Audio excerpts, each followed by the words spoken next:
നമസ്കാരം മീഡിയ കമ്പാനിയുടെ വളരെ പ്രധാനപ്പെട്ട ഡെയിലി അപ്ഡേറ്റിലേക്ക് സ്വാഗതം. എല്ലാവരും ശ്രദ്ധിച്ചിരിക്കേണ്ട വളരെ പ്രധാനപ്പെട്ട അറിയിപ്പുകൾ പങ്കുവയ്ക്കുന്നു. സെപ്റ്റംബർ മാസത്തെ സാമൂഹ്യ സുരക്ഷാ പെൻഷൻ വിതരണം ചെയ്യുന്നതിനാവശ്യമായിട്ടുള്ള 773 കോടിയോളം രൂപ സർക്കാരിന്റെ ഭാഗത്തുനിന്ന് അനുവദിച്ചിരുന്നതാണ്. എന്നാൽ ബാങ്ക് അക്കൌണ്ടിലേക്ക് ധനസഹായം സ്വീകരിക്കുന്ന ആളുകൾക്ക് ധനസഹായം എത്തിച്ചേർന്നിരുന്നില്ല. തിങ്കളാഴ്ച മുതൽ ധനസഹായം പുനരാരംഭിക്കുകയാണ്.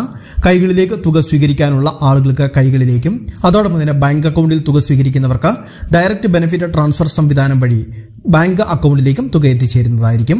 സെപ്റ്റംബർ മാസം 26-ാം തീയതിയോടെ ആരംഭിച്ച പെൻഷൻ വിതരണം ഒക്ടോബർ മാസം 6-ാം തീയതി വരെ ഉണ്ടായിരിക്കും. ഒക്ടോബർ 15-ന് ശേഷമാണ് വിതരണം ചെയ്യാതെ അവശേഷിക്കുന്ന തുക മുഴുവനുമായും സർക്കാരിലേക്ക് തിരികെ പോകുന്നത്. രണ്ടാമത്തെ മറ്റൊരു പ്രധാനപ്പെട്ട അറിയിപ്പ്, സംസ്ഥാനത്തെ കാലാവസ്ഥ വീണ്ടും മാറുകയാണ്.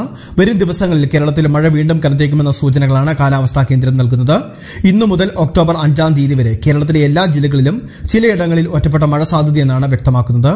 ഇടിയോടുകൂടിയ മഴയ്ക്കും സാധ്യതയുണ്ട്. മലയോര മേഖലകളിൽ കൂടുതൽ മഴ സാധ്യതയെന്നും കാലാവസ്ഥാ കേന്ദ്രം മുന്നറിയിപ്പ് നൽകിയിട്ടുണ്ട്. മൂന്നാമത്തെ മറ്റൊരു പ്രധാനപ്പെട്ട അറിയിപ്പ്, പൂജ വെക്കേഷൻ സംസ്ഥാനത്ത് ആരംഭിച്ചു. സ്കൂൾ കോളേജ് വിദ്യാർത്ഥികൾക്ക് 3 ദിവസം അവധി പ്രഖ്യാപിച്ചിട്ടുണ്ട്. ഒക്ടോബർ 3-ാം തീയതി തിങ്കളാഴ്ച മുതലാണ് അവധി പ്രഖ്യാപിച്ചിട്ടുള്ളത്.